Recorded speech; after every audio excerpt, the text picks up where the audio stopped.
scandalous, you two. You're allowed to say. The Chagos Island deal. Get it signed off before Trump gets it. He doesn't want it. Absolute outrage. Absolute outrage. And Stephen obviously agrees because he's come dressed as an undertaker today, as you'll... Oh, sorry, this is my second-best waistcoat. No, look, the answer's perfectly simple at the Chagos Islands. Donald Trump is very keen to buy Greenland. He's very keen to take Panama. Buy the Chagos Islands. Well, aren't we selling the Chagos Islands? Well, hang on a second. It's not down to us. You know, no, we're not. He's not in the position to buy them yet. We actually moved the inhabitants off the Chagos Islands. Tamdale used to raise Mauritius billions to take this territory, which is... Yes, we are. We're paying them 7 years in advance, which is about half the money that they've taken off the pensioners. It's an absolute scandal.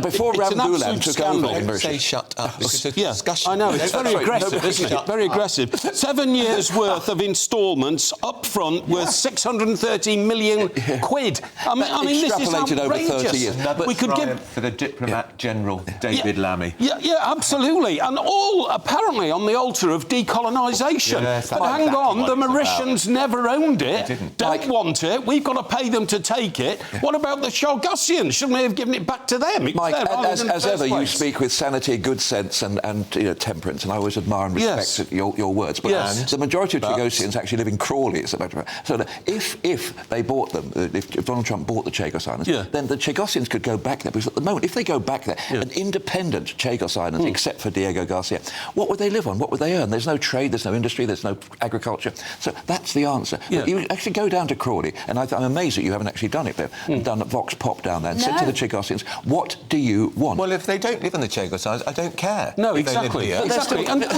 We moved them out of there. But Stephen, you're a patriot. We have some responsibility. You've served in the Royal Navy. Surely it offends you greatly that a military base vital to Western interest for both the United Kingdom and the United States is being handed over to a country which is more allied to China. Diego Garcia, surely that worries you. Diego Garcia was never on the table. I entirely agree. Strategically... It will be in 99 years' time. I remember at one time people said, Hong Kong, that's a long way off. I know. You know? Yeah, it's an absolute disgrace. You can always renew a lease. Look, the reality is where it's located is where China is actually doing this new marine Silk Road. They're trying to go across the Pacific. You look at what they're building in Sri Lanka. They're building right the way across in East Africa. This would be a crucial part in that. Therefore, we've got to keep Diego Garcia. No question. The suspicious thing is, why are Labour trying to push this through? Decolonisation. So, because of our history. No, my point is, they want to do this before Trump gets in on Monday. Trump will cancel the deal. He will absolutely cancel the deal. If he doesn't do it through official ways, he will do it diplomatically by telling the British government this is a very bad idea. Bev has asked a key question, and the answer is purely and simply that the British government forcibly removed the Chagosians from their homeland. We did that. We have a moral duty and a legal duty. How many years ago was that, Mike? Sorry, Stephen. 1963, is that right? Right. Wow. This is being rushed through, and you know when deals are rushed, they're a bad deal. It's known as the Dangerous Dogs Act. Exactly. And Dangerous Dogs Act. It's the fact that it is clearly... Legislate in haste, repent at leisure. But also, it's just the fact that it's clearly political. So if Labour are trying to get rid of this, get rid of the Chagos Islands, get rid of... I mean, nobody'd ever heard of the Chagosian Islands before David Lammy became Foreign Secretary. I'm sorry, Tamdale used to raise it at PMQs every single week. How is this going to do anything to improve the so-called special relationship? We've got a new president taking over on Monday. He really doesn't want this to happen. And Starmer is busting a gut to get it done. A bad deal to get it done. So he's deliberately trying to upset the President of the United States of America, deliberately. The whole American and I mean, next Monday, Trump gets sworn in. He's absolutely anxious to push it through before then. It will be a bad deal. But it also, what a way to kick off our relations with the new President of the United States by literally insulting him by pushing through a deal he's made clear he does not want. To be honest, it's a fairly low bar anyway at the present time, but I shall be watching the village people there at the inauguration of President Trump. Beverly Turner's going to be there. I'm there. Are you? I'm there on Monday. Not brilliant. Village people. Not with the village people. Sorry. We heard her singing the other day. Sorry, for 1 minute I had this image.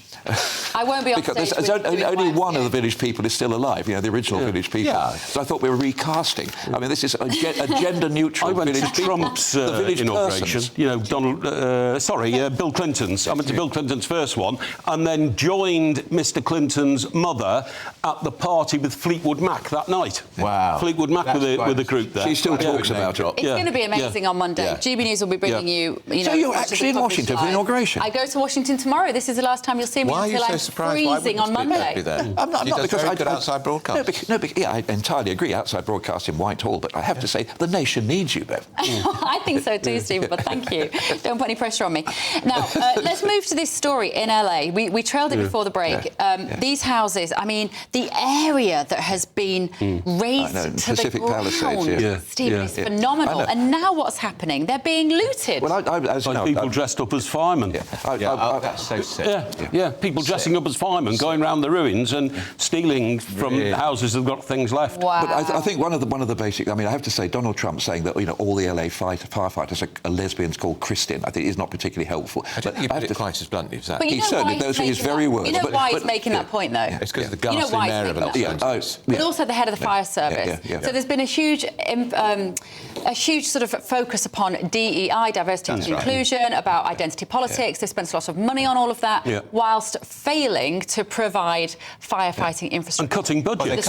They cut the budget for the firefighters, but up the budget for all the diversity programmes, including stopping sorting out brushwood across California, which is one of the main reasons it spread so quickly if you don't clear the brushwood. And the mayor who authorised the extra money for diversity, we have to make the point, she's openly proud, out gay black woman. Of course she is. What's interesting, though, is that the fact that looters always, you shot them. People looted, they get shot. Simple as. And I don't know where that stands in the law at the present time. But what fascinates me about this, I always thought that when you... in this country. Hang on, what are you talking about? We don't shoot them in this country. What do you mean you don't shoot looters? When we had the riots in London 10, 12 years ago, we didn't shoot Liverpool. Said our compassionate left-winger. No, it's the only language they understand. Is this Labour Party policy?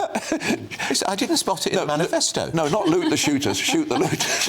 Well, maybe we should consider that. When the Tocteth riots happened, if they'd have shot the looters, there'd only be half the people in Liverpool left. I mean, with no disrespect to Liverpool, of course. No, that was many years ago. The worst crime imaginable. I'm sorry. When you've got a situation of civil crisis like this, then you have to take emergency measures. But what's extraordinary, the thing there's people now, the only thing that's left is their vaults and their safes where they're going around. But what I didn't realise was that I thought you could actually scoop up seawater and dump it on that. I hadn't realised that if you did that, the salt would then kill the land. It does. And it would also, so short term, you put the fire out, the huge long term damage. And it also destroys the actual equipment you're using. So they have to actually go up to the lakes and scoop up. 35,000 acres have been levelled. It's a huge area. And the fires are still going. Yeah, they are. And if the winds start... Have you ever been to Pacific Palisades? No. I mean, it is the most luxurious suburb in the world. I mean, I know you get these places in Dubai and all that, but for where people actually live day in, day out,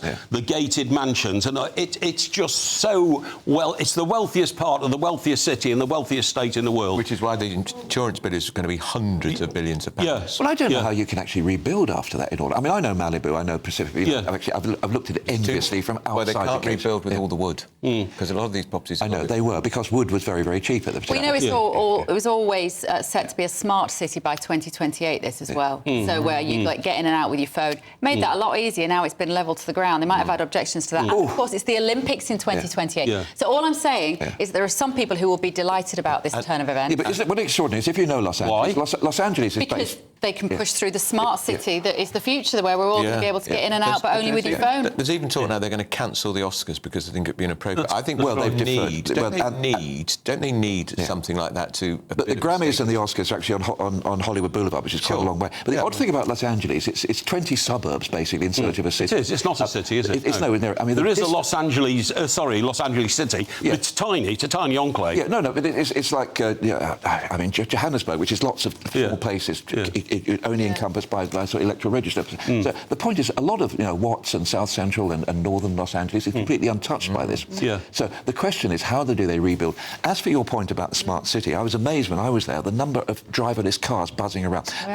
Sometimes the majority, and also little robot delivery things going. It's going to become the... Somebody will use it as a blank slate to start from. Convenient, isn't it? Elon Musk. It is the blank slate. No, it's not Elon Musk. It is going to be the blank slate, to become the digital state. And guess what? Just in time for the Olympics to showcase how marvellous this all is, and then we'll all have to do the same thing. But they will do it, the Americans, because they're so used to rebuilding communities, usually when they've been destroyed by hurricanes or something like that. They just rebuild them. I said to a guy once, why do you live in Florida when you've lost your house twice in 10 years? He said, apart from the hurricanes, it's the best place in the world to live. They just have this attitude, a pioneering attitude. We've been destroyed, we're going to rebuild and bring it back. They'll bring it back better than it was. So people living on the San Andreas Fault, which is one of the most dangerous fault lines, and actually living on top of what could be an active flipping And we will bring you two back in the next hour, despite the inherent danger of having you here. Yes.